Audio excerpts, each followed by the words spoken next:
I chose as an external placement with an organisation for part of my master's degree.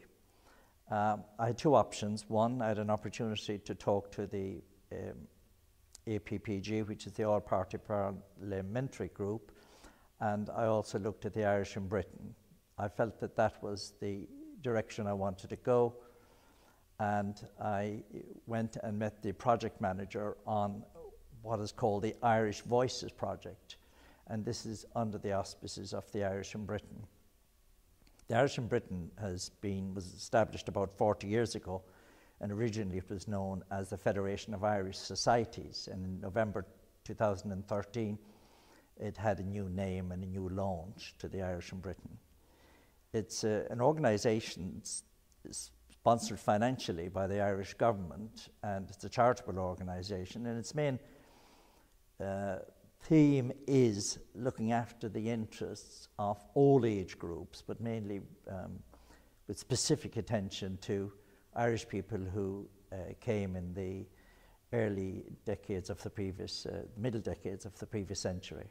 But they also cast the net very widely on matters of cultural, historical, political interests, with a lot of emphasis on welfare. The particular voluntary job that I'm doing is where we are interviewing people who, for this Irish Voices project, interviewing people who participated in St. Patrick's Day's events back over the previous decades. And we intend to record for posterity about 25 of these interviews of people involved directly, people who attended, or people who did various things along the way.